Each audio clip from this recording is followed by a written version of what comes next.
You either is or you ain't. You do or you don't. You can or you can't. Or you will or you won't. Either way, baby, a good man, well, he's hard to find. Welcome to the One More for the Good Guys podcast, where good guys gather to shed light on the good life, the people, and the good things that make it that way. I'm Mike McGill with my co-host, Jamie Akins. Now, raise your glass, lend us your ear, and let's have one more for the good guys. You either is or you ain't. You do or you don't. You can or you can't. Or you will or you won't. Hey, everybody, I'm Mike. I'm Jamie. We're coming to you live from the Honky Tonk with another episode of One More for the Good Guys. And today we came up with the episode title maybe of something like, so you're thinking about the cigar hobby. So you're thinking about smoking a cigar. So you're thinking about getting into the cigar hobby. So we're going to try to break things down a little bit for you on what maybe you're going to have to expect, what to expect, what you need, and probably a lot of elementary stuff for some folks, but we all have to start somewhere, and we just decided that we were all going to start out together at the same place. Yeah, because back when we first started smoking, I wish we had a resource to go and say, hey, what should I do? How do I do this? And we did a little. I mean, YouTube was fledgling at that time, I guess. But nobody really has come out and said, hey, I'm not just a newbie. I'm ignorant to the whole thing. I don't know anything about it except you put one in your mouth and you light the other. Yeah. And that's it. So, and not the lid end. Yeah, and not the lid end. And so I think for us that, just giving a little bit of background of how we got into it maybe, and then talk about, hey, how not to look, how not to feel like a dummy when you go in the cigar place. Yeah. Cigar stores. Yeah, for sure, because there's a lot of things you can get overwhelmed with, and the first thing you can get really overwhelmed with is walking into a brick and mortar or to a tobacconist, and there's 6,000 different kinds of cigars there. That's right. And you're just like, where do you start? Now, the first thing you're probably going to do, just like everybody else, is you're going to shop with your eyes, and you're going to try to find the most appealing thing from the shape to the band or the labels or the shade of the packaging, wrapper. The shade of the wrapper, all that kind of stuff. The box it's in. And, to some degree, you can get by with that for a little while. And there's nothing wrong with starting there. No. Here's how you start. You just start. You buy something and try it. I think so. And hopefully you'll find somebody on the staff that is knowledgeable enough that you can be completely honest with enough that they can guide you and start giving you some hints or some tidbits about, this is what I would recommend, or what kind of things do you think you would like in a cigar? Do you like bold flavored, or would you like something more mild? What's some of your what kind of whiskey do you drink? That's a good way to kind of start figuring out, or what kind of beer do you like? Are you that tells you a lot of things right there. That tells you if you're a light beer drinker. That tells you if you're a full flavored beer drinker. And also with whiskey and or alcohol, maybe you're not a whiskey person. Maybe you're a very much more of a clean drink person, like a gin or a vodka and sodas and things like that. Or maybe you're a wine drinker. Or maybe you don't drink alcohol at all. Or maybe you don't drink alcohol at all. But all of these kind of preliminary questions, when they start asking you things like that, that's for them, not necessarily to know what kind of, right off the front of knowing what kind of cigar to recommend for you, but to find out what they're really trying to do is find out what kind of person you are and what are some of the things that you like. And then they will start taking from the cigar world and pulling all those different kind of things out to try to come up with their best guess in their magic machine of what you may enjoy more than the other. And also keeping in mind that you're a beginner. And if you find a tobacconist that goes to the trouble to ask all these questions, shop there. Hell yeah. Buy from them. Stick with them. Because you don't always get that kind of information. Unfortunately, a lot of places are, I don't know exactly how. I can't speak for any of the places here because I don't know how they're paid. I don't know if they work on a commission or if they work off of numbers or if it's just a straight hourly wage. To me, if you're a commission salesperson, then you're going to work harder on product knowledge and you're going to work harder on customer service. Or at least I did when I was in the sales force. Yeah. Of any profession, of any level of sales, if you want to be successful at it, that's the other thing. So yeah, if you find somebody who that you develop some kind of rapport with, and you trust them, and they're giving you good advice, and they're picking good stuff out for you, definitely stick with them and support the the mom and pop shops around here for sure. Right. I think that in the beginning, the first thing that the person needs to do once I can't. Well, I remember I went to Mexico once and they were rolling cigars, and that's how I got started. But whatever gets you in the, listening to two fat rednecks talk about it, or whatever that gets you interested in smoking cigars. The first order of business here is that once you decide, hey, I'm going to try this, is where are you going to smoke? Okay, that's got to be at because now with the connotation that smoking has in general, not a lot of public places to smoke. So once you light that thing on fire, you need to have a place to where you can nurse it for 2 hours and and enjoy it. Right. You're not going to want, another thing is okay, you go in and Jamie comes in and he's like, I'm a new guy. And I said, so we go through all the little qualifying questions, beers, alcohol. Oh, you don't drink. Okay. So you like more light stuff, or you like this, blah, blah, blah.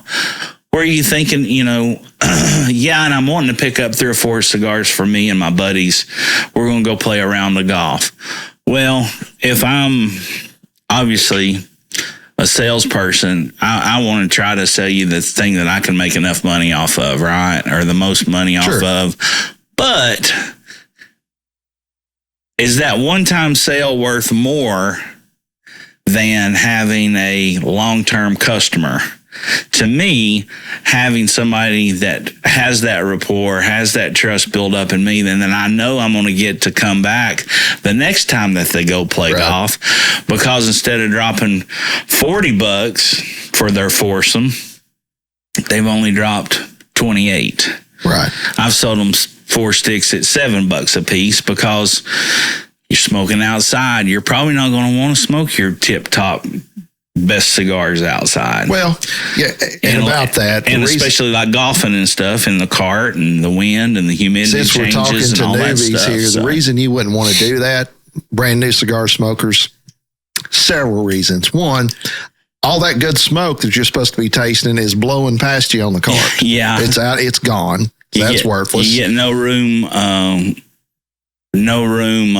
aromas or anything. Right, no room in aromas. Your nose has pretty much been taken out of the equation.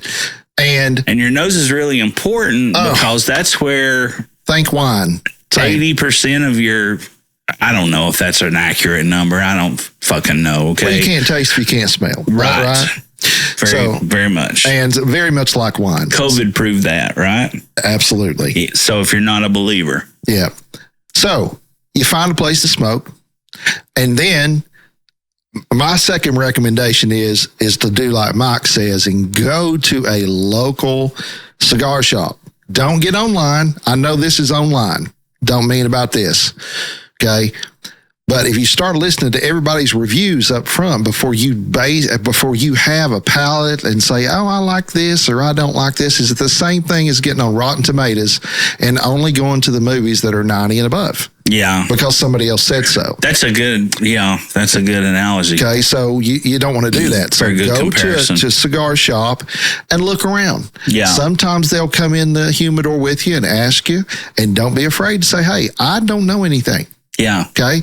I want to get into the hobby. I've got friends that enjoy whatever your story is, and then talk to them. So it's picking a cigar and you don't know anything about them. What would you do? Well, again, there would be some qualifying questions and stuff like that of me trying to get to know you, the customer, because we've never met before, so I'm not sure, but, what would,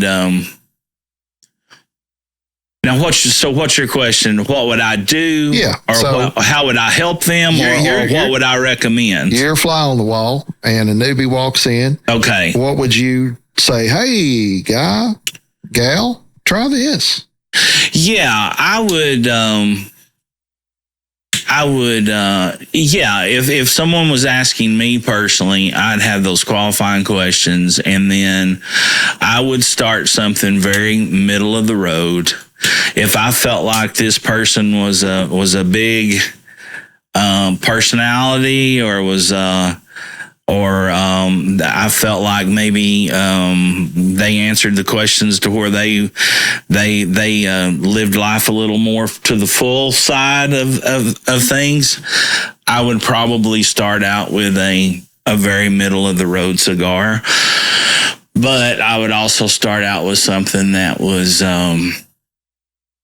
flavor packed, priced accordingly, and something that when they got finished smoking it, that they would say, hey, you know what? That wasn't bad. It lived up to what I hoped it would live up to. Yes, I agree. And I think your point to getting a medium bodied cigar is very important, because what I have found in my own palate and talking to other people recently is when in the beginning, let's just say you're a wine drinker, or you want to get into wine. In the beginning, the more flavor, or say no better analogy than this, say the sweeter it is, the easier you're going to be able to taste it. My suggestion on your first cigar to pick is not something that's very mild. Okay. Is to get something that you're going to, with your underdeveloped palate, you're going to be able to taste. Okay. The medium, the mild to strong cigars, and there's different meanings to those words when you're talking about cigars. But here's the deal.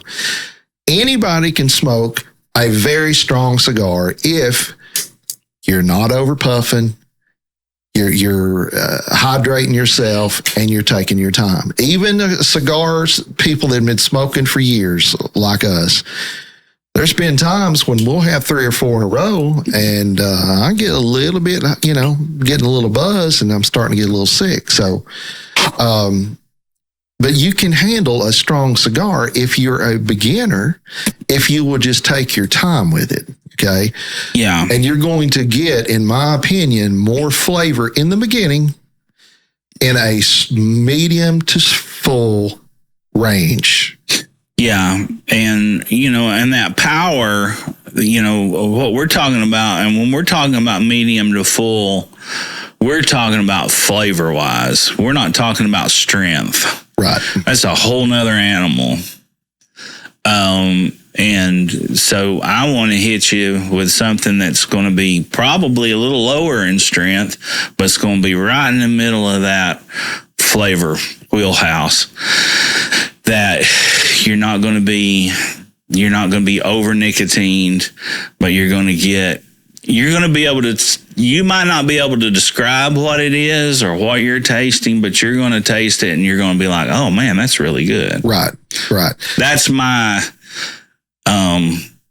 that's what I'm shooting for. Right. If I'm turning somebody on to a brand new cigar. Yeah. And that's a very good thing that you want, even when you're trying to discover a new hobby like this, you want it to be a pleasant experience. Yeah, so, absolutely. It's the only hobby.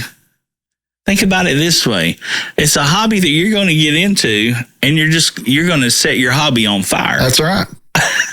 That's right. And watch it go away. Unless you're a pyromaniac. This is really this is the only other way. But yeah, you're going to be burning up the things that you've held so precious in your humidor. Yeah. Like when I began smoking, I was a Maduro, pretty much exclusively smoked Maduro. Mm-hmm. And we'll talk that in later episodes. Maduro means ripe. Okay.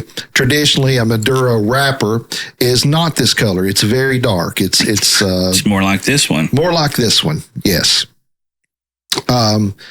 But they have flavor and they have a sweetness to them that was more akin to maybe something, my palate's been trained to eat and drink my whole life. Absolutely. So it's been, that reminds me of this. Man, I like that. So I started out with Maduro cigars and found that, that flavor, it's basically like,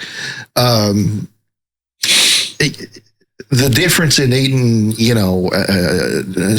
chocolate swirl ice cream versus just vanilla. It's like, you got more than one thing going on over here. One of those things is going to catch your attention. Yeah. And that's the way I look at when I began, is that what if I had started with something with a Connecticut wrapper that had more nuance to it, let's say, and the flavors were harder to discern. I may not have stuck with it, which, for some people in my life, that might be a good thing, but I might not have stuck with it. So I'm glad I started with something. And did I get sick a couple of times every now and then? Yeah, because I didn't know what I was doing. I was hotboxing it and smoking it like a cigarette. So. But a quick little cheat thing that you can do to that to help you get over the wooziness or the spins or that kind of stuff. And don't let this scare you either. Listen, these are not nicotine free. These are not, the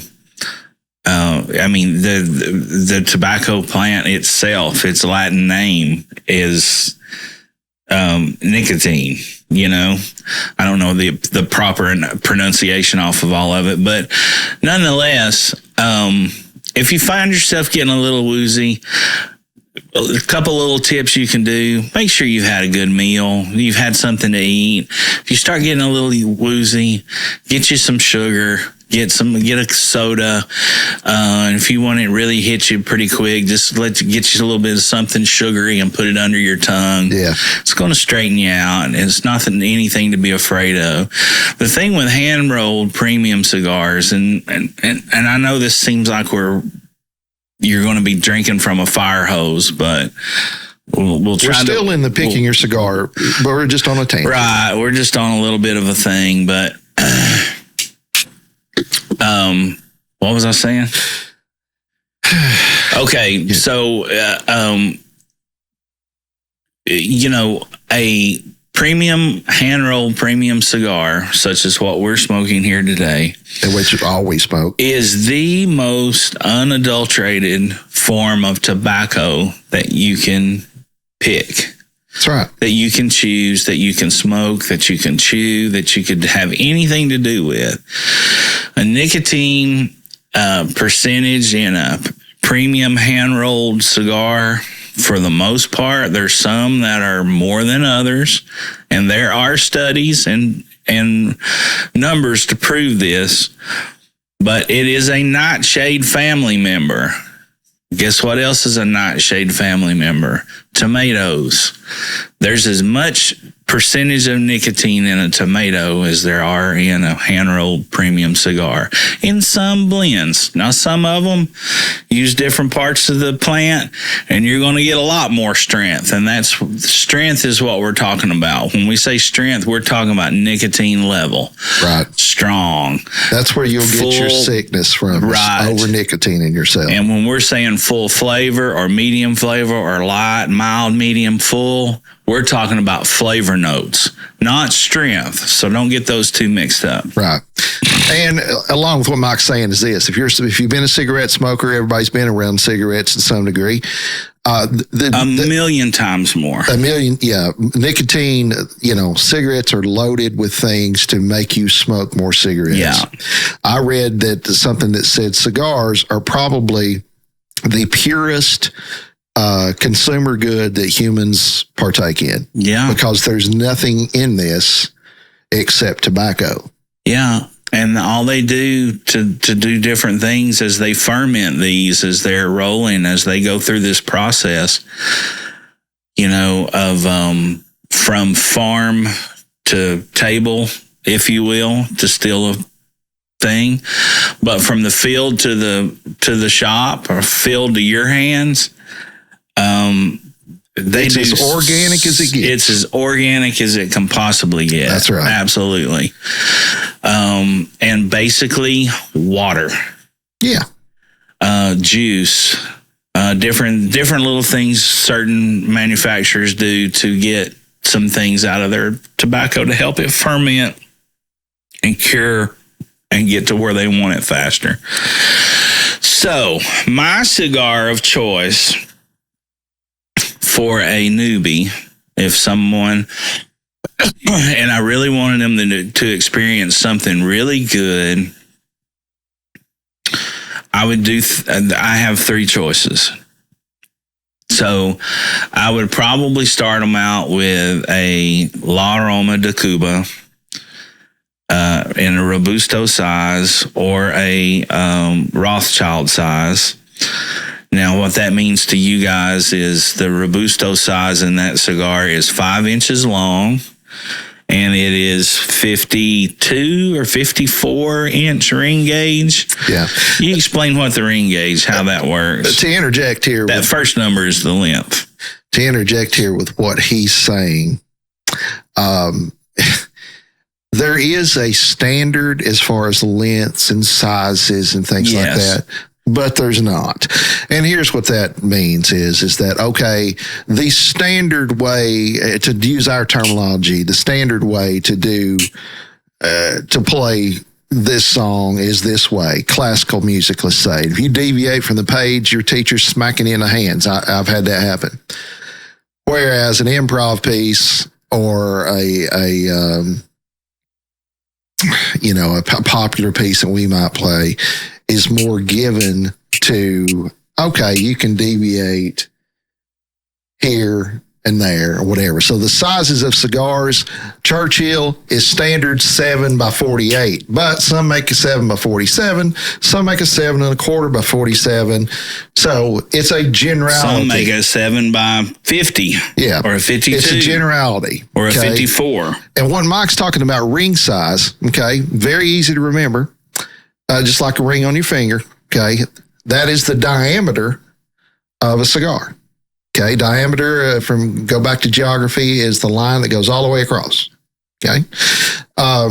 So the entire width, if you will, thickness of a cigar, and it is in 1/64th of an inch. Why that is, I wasn't there. Probably dates all the way back to Cuba, I'm sure. Right. So if we're smoking a 7 by 48, the first number is the length in inches, and the second number is the ring gauge, which is the diameter of the cigar. Okay. So in this case, 48 would be 48 over 64ths of an inch. Okay. And then you can reduce that to common denominator, whatever you want to. But anyway. And you got plenty of time to nerd out on all that shit. You nerd out on anyway. But that's something you're going to see. So you walk into the store, you got all these shades of brown.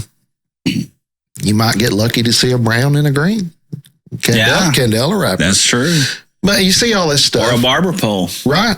And this is something that and I haven't heard anybody say this and anybody will watch, but listen, if you walk in and buy something that is in a box with other cigars that are this size in a cigar store, 95% of the time, probably higher, they're hand-rolled cigars, okay? Mm-hmm. And really, what you pick at first is going to be pretty good.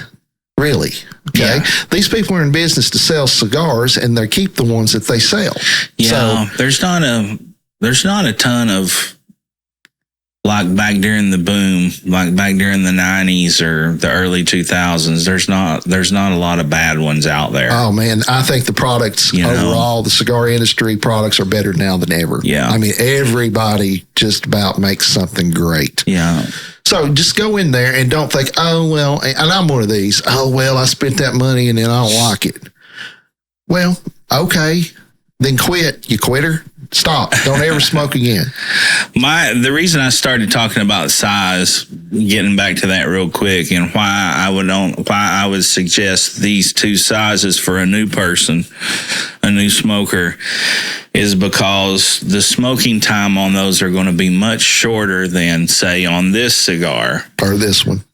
Or the one Jamie's smoking. I'm smoking an Ashton VSG, Virgin Sun-Grown, Ecuador Sumatra seed wrapper, over Dominican binders, Dominican fillers, made for Ashton by the Fuente family out of the Dominican Republic.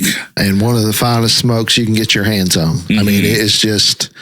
it is molasses and syrupy sweetness. It's like a buffet on it's your tongue. Really good. So it's great. If you said, Jamie, would you try that if you were brand new? Maybe. You're smoking a good, it's a, if you buy that at the store, it's going to be $18. So, but let's just real quick, so we keep on topic. What are you smoking real quick? Go ahead and tell them what you're doing. The Perdomo 10th anniversary in the Connecticut wrapper, and they call this the Champagne. This is a Connecticut shade wrapper around Nicaraguan binder and filler. So it's kind of like, oh, that's mild. What? No, it's not. It's one of this is my favorite Connecticut wrapper cigar, period. Yeah, that's not a mild cigar. No, this is that cigar might be stronger than this cigar. Could be in certain points. Yeah. This is a chameleon, if you will. Mm-hmm. You look at it, you're like, oh, well, that's that other one, that Excalibur I smoked, which is another cigar, looks a whole lot like this. Oh man, it was mild and whatever. Not so much here. Mm-hmm. And this was one of the first times they took a traditionally mild wrapper and really just shoved it full of this, right? Mm-hmm. And everybody told Nick Perdomo, he was nuts. Told him that it couldn't be done. It couldn't be done. And this is, in my opinion, this is Perdomo's. This is it. This is their premium top of the line thing, and you can get these if you look really well for like $6. So 6 to 10 is the range, which I know is a big range. So sizes, he's talking about Robusto. What's the other size you were going to recommend? A Rothschild size. Yeah. So a Robusto in that cigar is about 5 inches by 52 or 54 ring gauge. And a Rothschild is going to be 4.5 by 50. So it's going to be more close to like a traditional sized, Cuban sized Robusto. Right. And the big reason for that is, the big reason for that is this cigar is going to take me 2 hours to smoke. This is a Churchill size, 7 by 49. That 5 by 54 or 5 by 52 or that 4.5 by 50, that 4.5 by 50, even with you being a newbie, you're only going to have to commit to about 30 minutes for it. So that's a big thing. So as I'm asking you questions, how you're smoking, where you're going to smoke, when are you going to thinking about smoking, then that's also going to come into my decision making on picking something out for you. Right. Sure. So once what Mike's saying is go with something that you're not going to have to commit 2 hours to. Up front, exactly. Okay? Because you might get bored with it and say, I don't like this, or the kids are screaming, or you get the phones ringing, whatever. Life happens. So get something to where you're not going to be butthurt when you lay it down, and you've got this much left, and feeling like, I always wasted $10. So hopefully you're going to think, man, I wish it had lasted longer. That's what a salesman is going to do. Right. That's why I'm going to try to sell you that, because I want you to want another one. Right. And that's a good point. And the other thing is too, is if, you're only out with that cigar, I've got a whole humidor full of them. So this is not a newbie cigar that I wouldn't smoke. I'd smoke one right now. It's one of those that I buy countless boxes of them to keep, because they're just that damn good.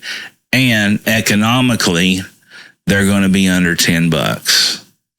And if you ain't pissed away to $10 somewhere between here and there, then I don't want to do business with you. Yeah. Because everybody has. That to means try something, we've all done that. You burnt that at number one combo at McDonald's. You upsize it's $10.49. I wouldn't try to go out and buy one of these. Probably for my first stick at $20 a stick, or a Padron 1926 or 64 or an 80th anniversary, or an Opus X or something, but for that cigar, that's a very, very reasonable cigar. Talk about the La Roma. The La Roma de Cuba, for me. The original. The original, yeah. Just the baseline. And what's funny is before Mike and I started smoking together several years ago, La Roma de Cuba was one of my favorite brands too. And I had gone and bought some. I think I got them on one of the online sites, and because they didn't carry them here. And ordered them and got them in and lit the first one up. I was like, man, this is good. And I thought, man, I just wanted a cigar. And the next thing you know, I'm out of them. Yeah. And then when we got together, you're like, yeah, that's one of my favorites all the time. And it's still, I agree with Mike. I think that would probably be, that's if you're on a deserted island smoke and you could just have thousands of one cigar, that might be the one you pick, right? It's certainly so smokable. I keep a lot of them. I like them. I like their other blends as well, but that one is my favorite. It's just sweet. It's Connecticut broadleaf wrapper. It's just a very middle of the road, but very flavorful. And if I was picking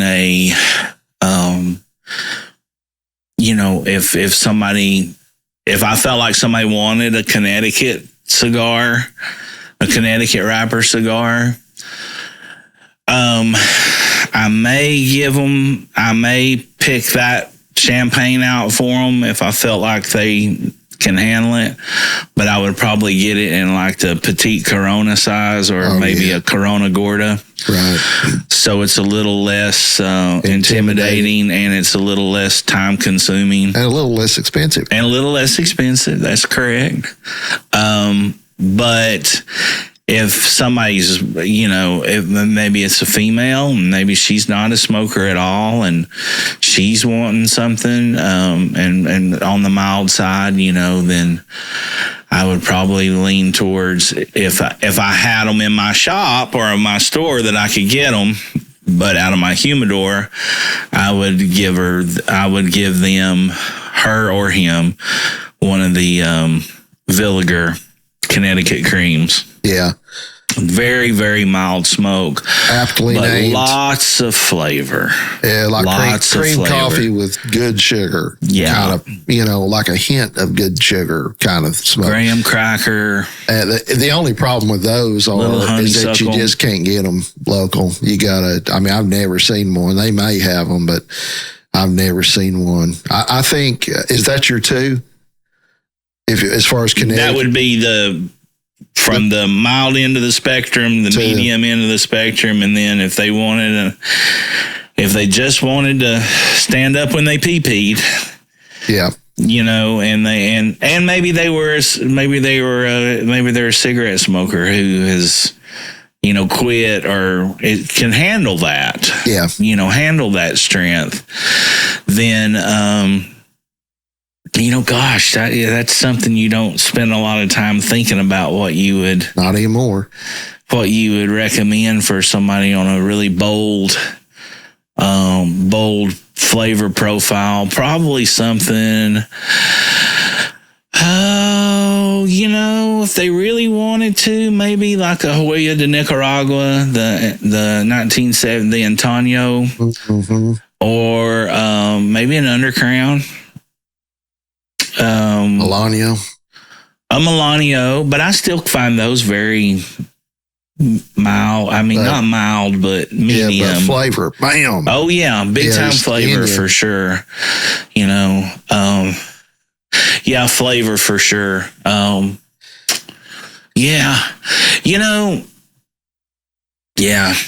don't know. I'd have to think about that one for a little bit. If they wanted to really kind of step it up a little bit, probably...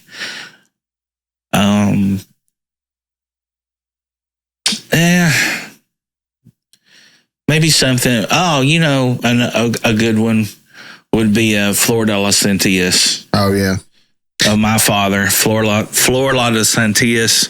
It's I think it was like Cigar of the Year 2014. It's a little box press cigar. I'd probably recommend it in a Toro size to a Robusto, probably a Toro. Yeah. Which is like 6 by 50, 52, sometimes 54. But that would probably be the three, and that would give you something really flavor-wise. That would give you something light and very flavorful, something middle of the road, very flavorful, and then something with a little more kick and very flavorful. Yeah. Okay. So if this is me and I'm going to pick three, if you walk into you walk into our shop, and I like to foreshadow, we don't have a shop yet. So if you walk into our shop and you say, "Hey, I'm a newbie," or you give me that vibe, I'm going to take you back there to this. The first cigar I'm putting in your hands, the one I'm smoking right now. Yeah. And because I'm going to say, I don't think that's a bad. I'm going to tell them, look, this is going to be the hybrid cigar, the suicide of cigars. If you got suicide drinks at the, because you got this Connecticut wrapper, and then you got this inside. It's like, oh man, it's got a little something for everybody, right? But the wrapper kind of tones it down some. This is a phenomenal cigar in general, but Absolutely. I think for somebody that just wanted, I'd be like, look, here, go smoke one of these. I'd had them one of these. And I would probably take them over to the La Roma de Cuba and maybe give them a Mia more, maybe labels a little prettier. It's double banded too, isn't it? It's going down here. Or maybe a LeBizu 22 or something. Yeah, it does. It does. And just real quick, a lot of mine was also with the thought about being price conscious of not. Oh yeah. Well, that's a good point to make, because you are lighting it on fire. You are burning it into mistake. no existence. Right. Correct. You are changing its elemental composition. So, but that's the first one I hand you, because here's what I think. I think that, first of all, it's beautiful. These things are gorgeous. All the Perdomos are draw tested, so you're not going to get a bad one and get it home, which is a major consideration going for a newbie. And I'm going to say, here, take that. I'm going to go over into the, gosh, man, I'm probably going to take you over since this is $10 in the store.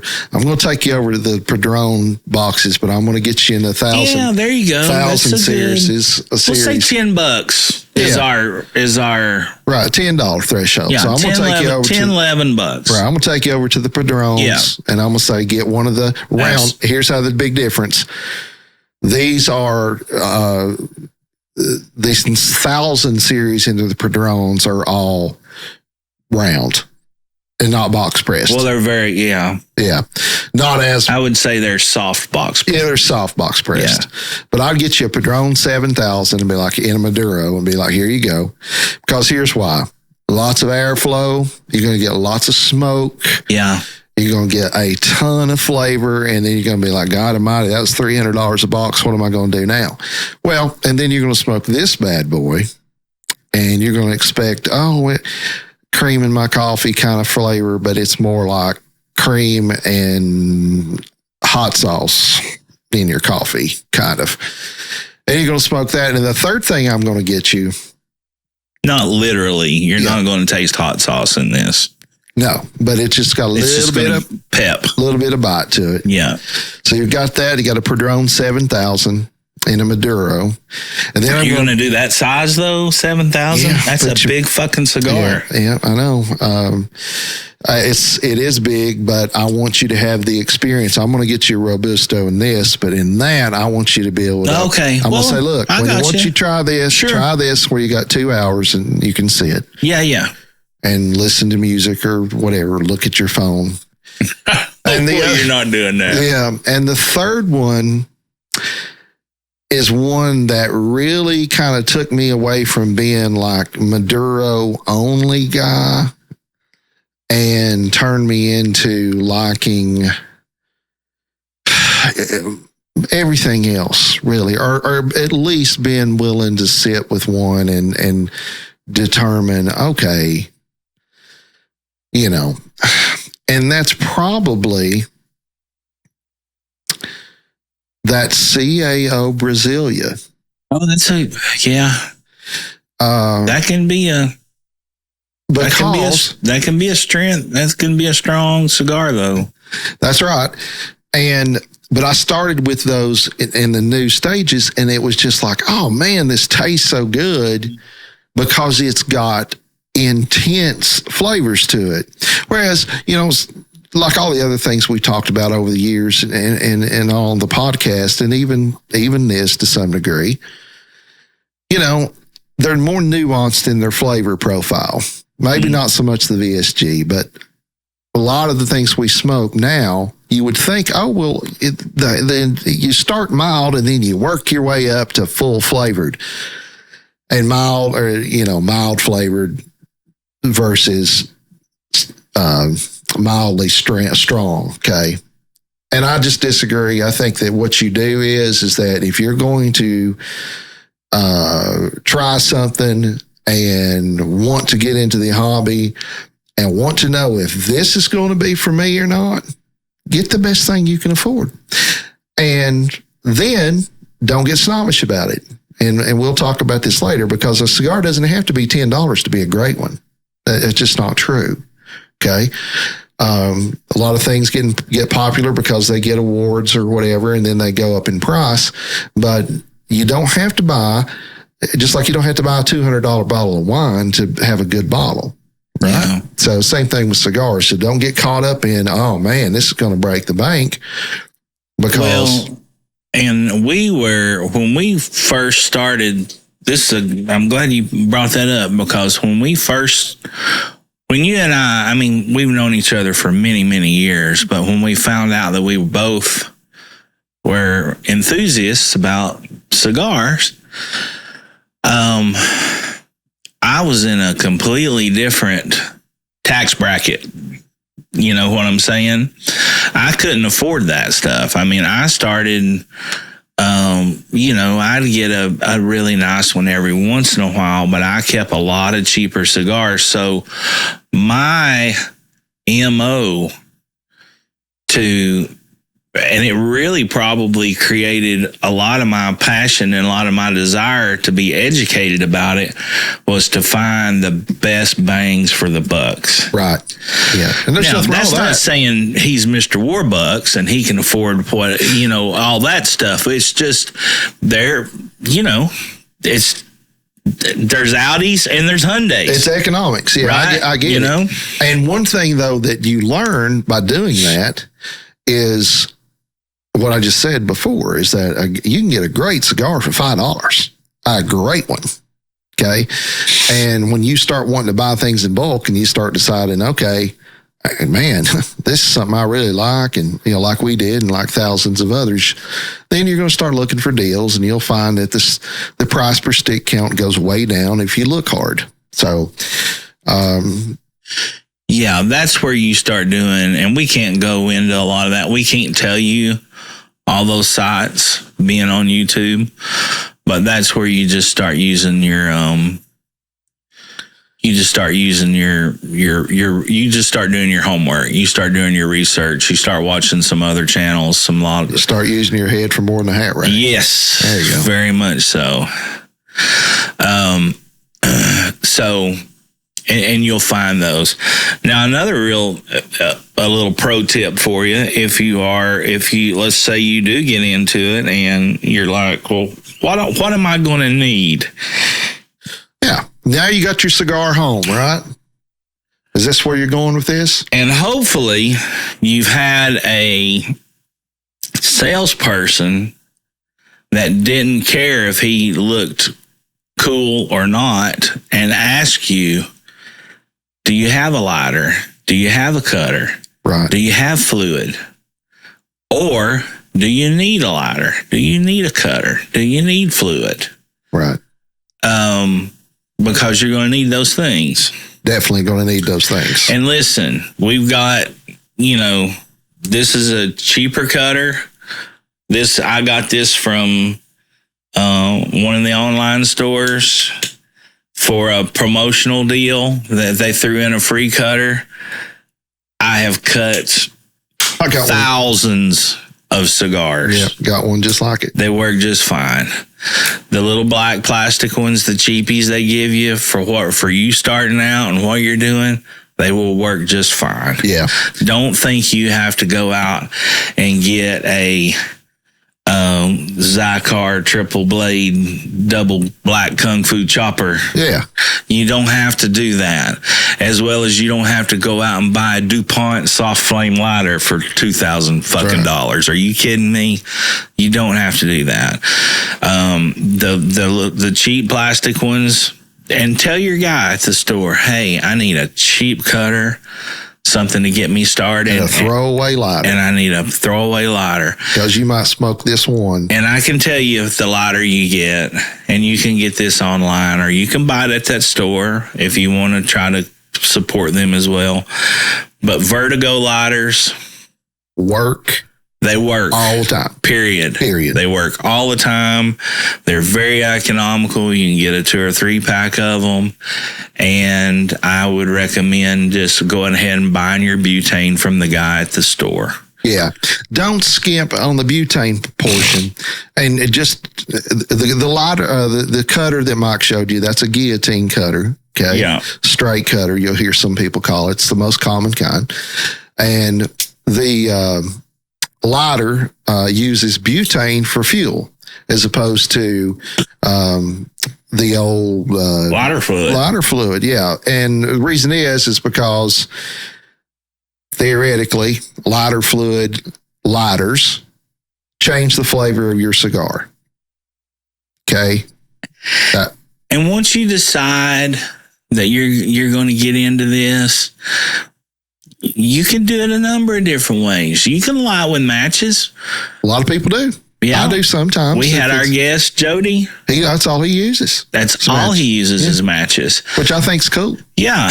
I lit one the other night, and as we go along and get a little bit more in detail about different types of cigars and stuff, I have this one brand that I smoke, and it's I usually smoke it at the end of the night if I'm jonesing for or wanting maybe one more before I go to bed. One more for the good guys. One more for the good guys. And that cigar has a closed foot on it. Oh, yeah. And I hear people bitch about closed foot cigars all the time. Well, dummy, you're not lighting them right. They say, well, every time I try to toast them, it usually falls off and it burns my shirt. And I'm like, you're not supposed to do that with that. That little extra bit of tobacco is wrapped over the end to where you can light it with a Bic lighter. Bic lighters run off of butane.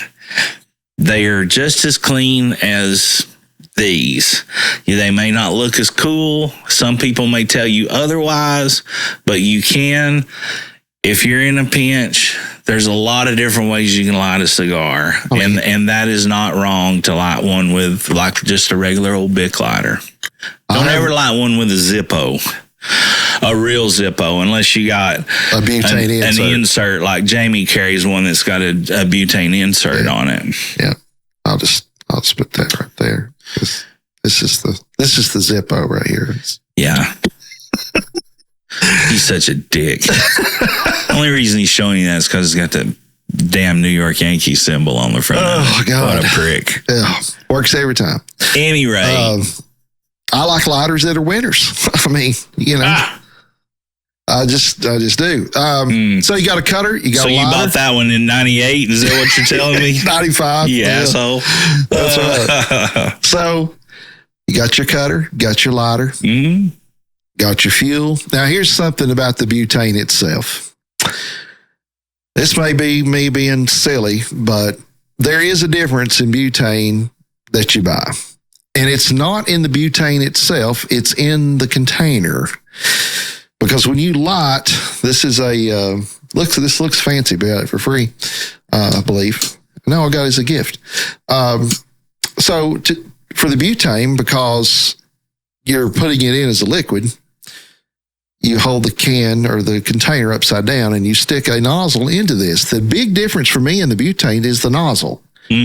On the container, because some of them are not tight enough and they don't deliver the leak fuel. Out on your hand. And worse than leaking out on your hand is putting air in your lighter, which sucks. Yeah. Okay, so you don't want to do that. So get some. I like the Cigar butane as well. I've had some Calibri and some other things, but don't buy the cheap. If you can't read the label, don't buy it. I've got some that's.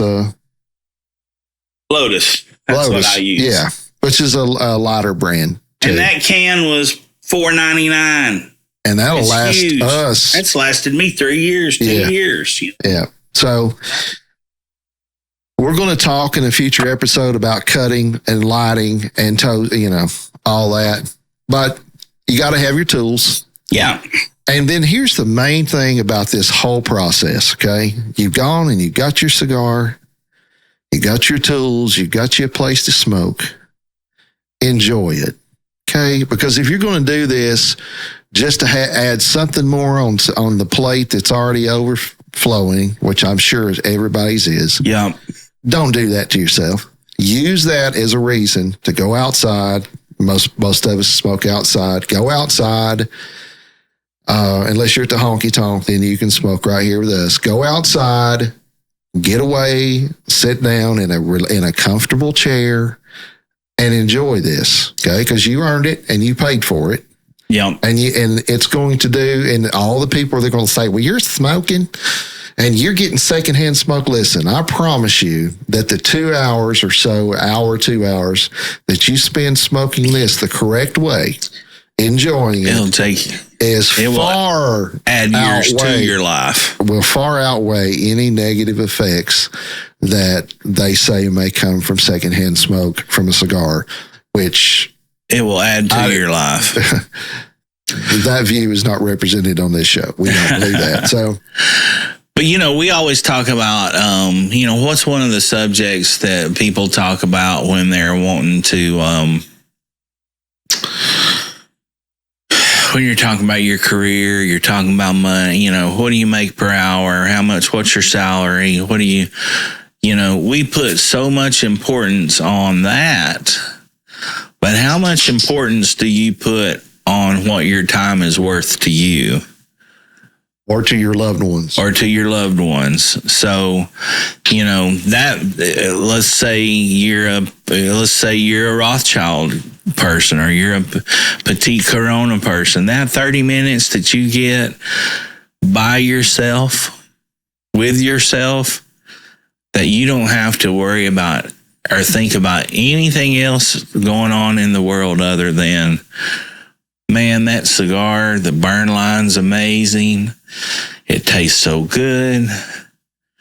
You can clear your mind. Do a reset. And it's much more ritualistic than it is habit forming, in my personal opinions. Absolutely. I mean, there's been days where I've smoked 5, you know, full size Robusto or bigger. And the next day or so, didn't get to smoke at all. Yeah. And there was no, I got to have it. No, none of that. So as far as habit forming, the only habit forming about something like this should be, hey, live a better life. Okay. Yeah. Improve yourself, improve your life, one puff at a time. Right. That's it. You know, enjoy yourself. And guess what? It's not like, you know, you're wearing Pro Keds or Tracks, tennis shoes, and you got to have Air Jordans. Smoke what you like. That's right. Just because I don't like so-and-so brand, you know, or something that may be considered cheaper, or a budget stick. I've got hundreds of budget sticks. I've got hundreds of really expensive ones, and each one of them has a different thing or a different place for me that I like just as well as the other. That's right. Yeah. So you don't have to worry about that snobbish air or attitude most of the time with cigar smokers. Certainly not in person cigar smokers. Yeah. A lot of this attitude and stuff online, because you got these keyboard cowboys that, you know, say stuff and just trolls or whatever. But in person, you know, you can have somebody that's the president, a CEO of a company, and a president of a university, and this guy over here is a blue collar worker, and you light this up, and you're the same guy, you know. And it's a community that I'm proud to be in. You got this to talk about first and foremost. And then that's going to spill over in, well, I didn't really care for the champagne that much, but now that 10th anniversary Maduro. Oh, yeah. Perdomo, that's my favorite, you know, or whatever. Or, well, I don't know about the VSG. I know that's made by Fuente, but, you know, I can only afford the 858 Fuentes. Which is great. But they're great. I had one the other day. Yeah. Another cigar, completely different, another type of wrapper, completely different taste profile. That's very much suited for somebody new. Yeah, absolutely. To the hobby. Yeah, price wise and size wise, and flavor and strength wise. So that's right. The biggest difference you're going to find in cigars, and whether you like them or not, it's just going to be mostly in the like we said, the blend and the flavor profile. Because look, these people that are hand rolling cigars, they're not making junk in their mind, right? What's going to differentiate or give you preference to certain cigars and brands, which we have, you know, and certain ones that we don't like. Obviously, though, there's a lot of people that like the ones that we don't like, or they wouldn't be in business, right? So it's not that, that sucks. It's just that we don't like it. You know, I don't like buttermilk unless you put it in biscuits. Or cornbread. Yeah. And a lot of people just love to drink buttermilk. I'm just not one of those people. Yeah, I'm not a big buttermilk. No.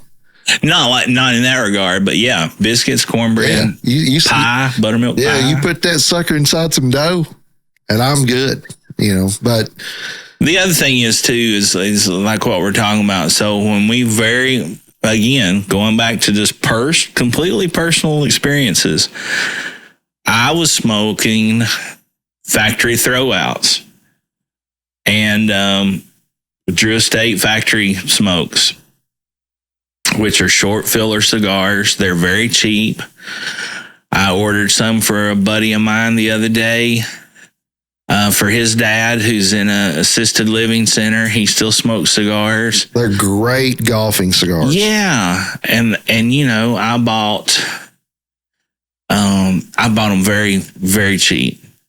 So if $5 or $6 is too much, these are $2. Okay, and they're really good. And too. They're not bad. They're fine. They're good. They're very good. And for some people, and some people like this, they make some that's got the sweet gum on the end, the cap. So they actually got a sweet flavor. So if somebody's like, they want to associate with you for the next couple hours, and I'll try one. Yeah. That's a good one to hand over because. Well, and my point to all that is this. Maybe that's your budget. That's fine. Absolutely. That's none of my business. But if you're getting the same kind of enjoyment out of that 30 minutes, 45 minutes, 2 hours, whatever your time allotment is for smoking a cigar, as I get out of mine, then we're ahead of the curve. That's right. We're ahead of the curve. You're ahead of the curve. I'm ahead of the curve because I'm not looking at you small-minded or judgmental, and you're getting that same kind of enjoyment and that same kind of pleasure as I'm getting out of mine. That's right. And that's all that matters too. That's exactly right. That's all that matters. That you enjoy look, we got to do plenty of things that we have to do that we don't always enjoy. And don't let this be one of them. Mm-hmm. This right here is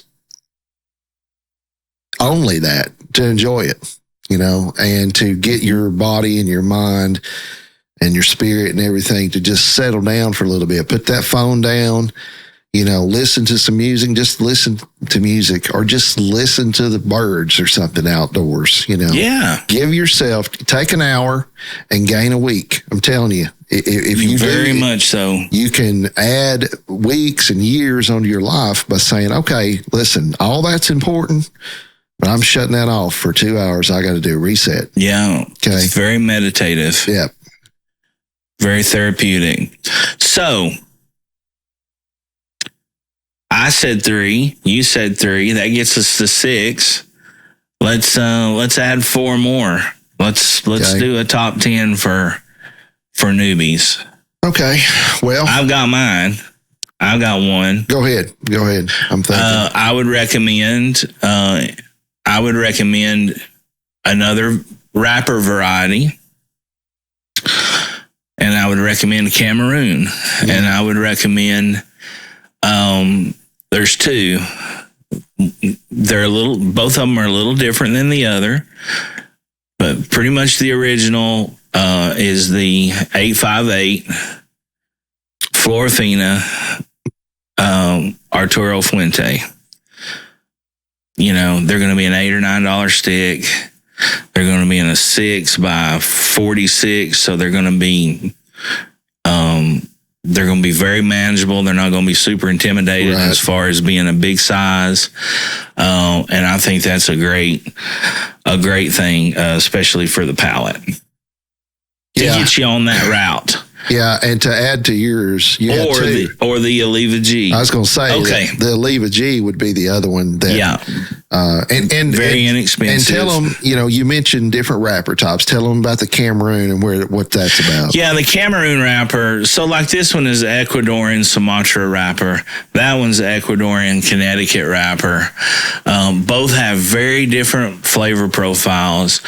The La Aroma de Cuba we spoke about, the regular baseline is a Connecticut broadleaf wrapper, and it's going to be in a Maduro.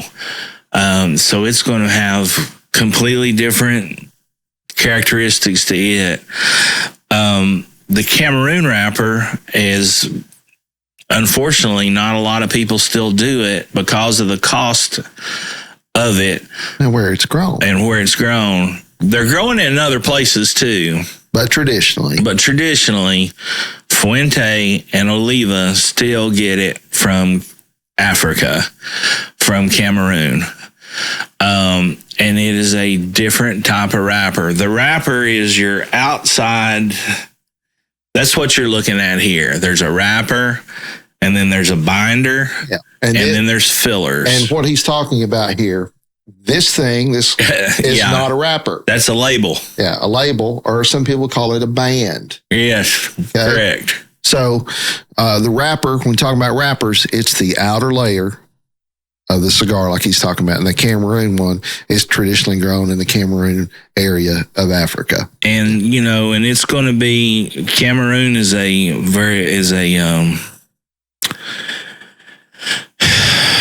Cameroon has lots of jungles. So it's very fertile, rich, growing region. I think what is that crazy coffee bean that the damn monkeys eat and they collect it, and you know what I'm talking about? It's some kind of crazy, but that comes from Cameroon as well. But at any rate, it just gives you a different experience, and it gives you a different flavor profile, and it just kind of, you may like that, you may not. Now, what would be another one you would suggest? Okay, so I've got in your little humidor, I've got the champagne, and I've got the Brasilia, and then that Padron. Okay, I'm going to take you over to a cigar that when I really started collecting cigars and really smoking quite often was at the peak, and that's the Oliva V. I think that one thing the Oliva V did for me, now this the standard Oliva V, did for me is that it taught me what I didn't like. And I think that's a cigar that's prominent enough in the New World era that people should try it and say, okay, this is this thing's a standard bearer over here, this Oliva V, and I need to see if I like that flavor profile, because Oliva is a great company for sure. And the Oliva V Milano is one of our favorites. So I would say get you an Oliva V and give that a whirl. Yeah. Yeah, either or. Milano or the regular V. The regular V is going to be a little stouter. Yes, it is a little stouter. Just a little bit, and it's not the much. one that's been around and kind of... And it's in more of it's in what they call a Parejo shape, which is just round. And the Milano is a box press. Box press, that's right. Little interesting fact, you may wonder why some cigars are square and why some of them are round. Why are not all of them one way or the other? The box press cigar, from what we've heard, from what we've been told, was invented by the rollers in the factory so they could smoke while they worked and their cigar wouldn't roll off the table. So that's a little piece of trivia. So, La Roma de Cuba baseline and Robusto, the Villager Cream, the what was the other one I said? The Flor de las Antillas, and the 858 Florafina. Yeah. You had or Oliva G. We'll count that one. We'll count two of those as one because the Cameroon. I had the Champagne, the Padron 7000, the Brasilia, and what Brasilia size? I like the gold. Man, I like when I started smoking the Gordo, the big one, 6x60, and I forget what that's called. Yeah, I forget what that's called. But it was powerhouse and just a lot of flavor. And the goal is like a 5x56. That's what I would start with. Yeah. That. But it seems like the bigger ones are more popular. You see them a lot. And the other one I said was that Oliva V, just the standard Oliva V. The Melanio, yes, but the Melanio, just to see the difference in one blend of one type and another, because I love the Melanio. The Oliva V, why am I recommending it? You might love it, and that'll take you on a different journey than I've been on. Yeah. So that gives us 8. We got 2 more slots. Yeah, that gives us 8. So we got 1 each left. Sure. I guess that's what you're saying. You went last, right? Yeah. Okay. For a newbie, for somebody. So seeing that maybe you have smoked, if you've experimented with all those, then I'm going to step it up here. And if you've tried all those different ones that we've named and you can't find something out of those that you enjoy, that you really enjoy and or enjoy more than the other, then you probably should give up the hobby altogether. Yeah, you probably ain't going to find some.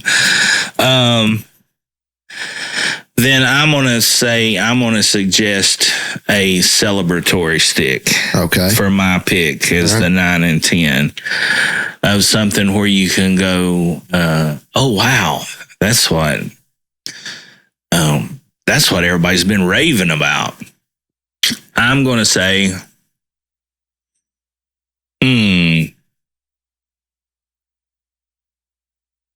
I'm going to say you should probably step up and get yourself a Padron. And get yourself a Padron in like the 1926, an anniversary series. Yeah. Whichever one that may be, the 26 or the 64. It's going to be a high dollar cigar, but it's going to be, if you have found multiples of these and you look like you're thinking to yourself, hey, you know what? I really am enjoying this. Then buy you one of those and celebrate and have you something that that's really going to be a flavor bomb and really going to knock your socks off. And also not just celebratory because you found something, but just because every once in a while you're worth that. It's going to be like the first time you had ice cream. I'm telling you right now. They're really that good. They should come with a warning label. Well, they already do, but the other warning label should be, hey, this is going to set the standard for every stick you light from here on out, and it will. So I'm doing the last one, the 10th one. Is that right? We did 4. You did 5. I did 4. I'm going to go a little different since I've gone with some flavor bombs already. I'm going to go with that Romeo Giulietta Reserva Real. Oh, yeah? Yeah, as far as having them. Now, this is a perfect example on this program of where size does matter, okay? Because the different sizes in that one, they're not as good. I think so too, yeah. Why is that? I don't know. It could be... It's the ratio of tobaccos that they use. Versus the wrapper and whatever. And the one that we like the most... But how that breaks down... is the Robusto size. Or better known as the bully. Or the bully. They call it the bully size, but it's a Robusto. Here's the thing about them.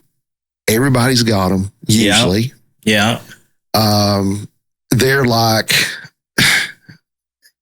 What is a good example? I was watching a lot of NBA basketball videos today. They're like the James Worthy of the cigar world. It's like, yeah, he's a Hall of Famer and he's great. And man, he was, and you'd want him on any team. And that's the kind of cigar that is that everybody carries it. Nobody's going to say, it's like nobody's going to say, hey, James Worthy sucked. Yeah. You know what I'm saying? But nobody's also going to say James Worthy was the greatest basketball player either. That's the kind of cigar this is. All of these cigars, especially and including that one, are very accessible. Yes. You can find them. Yes, you can find them at brick and mortars. You can find them online. You can find them just about anywhere you look.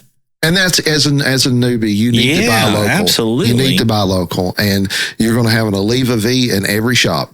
All of them. Yeah. You're going to have the Padrones of some kind in most every shop. Yep. The Fuente family is going to have representation. Yep. CAO is going to have representation. So you're going to be able to get most of these just right on the shelf. Perdomo. This Romeo particularly this Padromo. Romeo, and you're also going to My Father with the Flor de las Centillas. I refuse to call it Julia, whatever. It's got a J on it. J's need to be pronounced. That's because you're uncultured and you're a Yankees fan. That's true. One that's for true. Me. Or is it Yankees? Does it work backwards? I'm done talking to you. All right. So, upcoming episodes, we're going to talk to you about the very basics of, hey, what do you do with this thing? How do you cut it? How do you light it? And let me tell you, it's of our opinion, I believe we share this opinion, that about half of this experience can really decline on how you cut it and how you light it. This is not a cigarette. That will there are particular things that you should do, because part of the experience is the aesthetics, it burning correctly, things like that. And lighting and cutting, which we will address very soon, is super, super important. It's very important. It's more than half of it. And it becomes very ritualistic for you. It should be. And should be, because it's special. And if you do it the right way, and we're going to show you the right way. Right. It's a no-brainer. It's very easy. And if you just take a little bit of extra time off the front, your experience is going to be much more pleasurable. That's right. Than others. Yeah. Who don't do it. And look, the whole goal of this is to enjoy yourself. So once we get to those videos with the cutting and lining, force yourself to develop your own little habit and to slow down. You're beginning the process of taking this life, this crazy, we can't concentrate and focus on one thing. There's so many things going on, down to one thing. Okay. And that is, okay, I'm going to cut and I'm going to light this. Slow down, right? Because this is not a race. This is or a 100-yard dash. This is a marathon. Yeah. Yeah. Hopefully, again, like I was saying earlier, is hopefully you're going to wish that lasted longer. Absolutely. Yeah.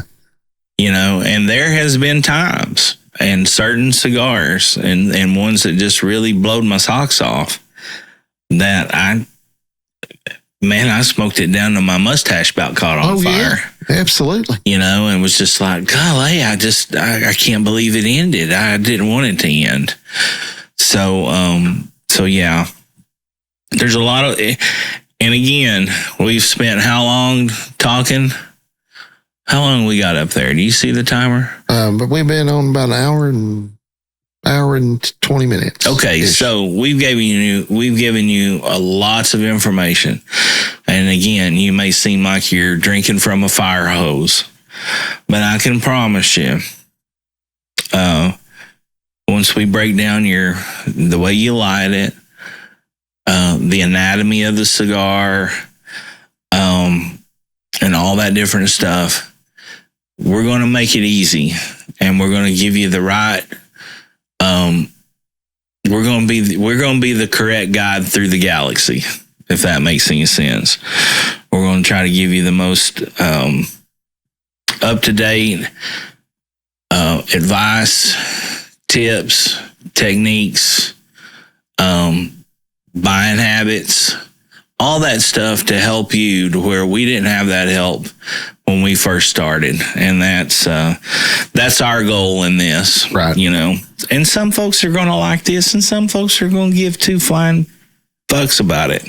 Yeah. And that's fine too. That's fine too. We're still going to be looking forward to getting more guests in here. Yep, guests are coming back. We've got some, I'm really excited, and Jamie don't even know this, but I've got at least 3 different guests that lined up that we're going to be dealing with a lot of academia. Oh, good. So it's going to be, I think it's going to be something we can be really curious about, and that we're going to learn something together. And that's the other thing. Be sure to go to our Instagram, Facebook pages, now the YouTube page. YouTube channel, yeah. Be sure to share, like, subscribe, tell your friends about us, all that good stuff. TikTok too, even though we're kind of anti TikTok users, but we are on TikTok. I just don't know how to do it. I don't. I know how to do it, and it's the next thing you know, 2 hours have gone by. So, but nonetheless, we're going to try to. Jamie's going to do This Week in Sports. I'm doing Days of in Music History, which I got to record one right after we get done doing this to send out for today's date. But all of that being said, we're going to try to be as informative about cigars, guests, and different things as we can. We're going to try to stay curious with all of that and try to learn something and hopefully do it together. So be sure to come out. I want to say a special thanks for everybody that came out last Friday on the 12th. At the Jig and Reel. At the Jig and Reel. We had a wonderful show. We had our good buddy Jake Smith, who filled in on guitar with us. Poe was out of town. Actually, he was playing I think he was playing a musical or something. He was doing a stage show, but which apparently is more important than playing with us. So, at any rate, Jake came in and did a wonderful job with us. Sure did. I'll be at Trailhead at the last of this month, the last Friday of this month, which is the 29th? Is that right? I think it's earlier, isn't it? 26th? Is it? I don't know. I can't. I think it's the 26th. It's a Friday. Right? Yes, 26th. 26th. So come out and see us at Trailhead. Be sure to, go by and visit our sponsors, Trailhead, Chop Shop, and Campbell's Music Room Guitars. Absolutely. We're going to be sharing some other new sponsors with you coming up that we're excited about, and some different services that we're excited about. So again, enjoy yourselves, be kind to one another. Anybody can be an asshole, and but it really takes and remember, if you're going to be cruel, there's going to be a price to pay for it. And it may come, maybe your price to pay, or it may be at the expense of someone else. So be kind to one another, love one another. Check us out on all the social medias. You want to do another one? Absolutely. Yeah. All right, folks. Cheers. Cheers. One more for the good guys. You either is or you ain't. You do or you don't. You can or you can't, or you will or you won't. Either way, baby, a good man, well, he's hard to find.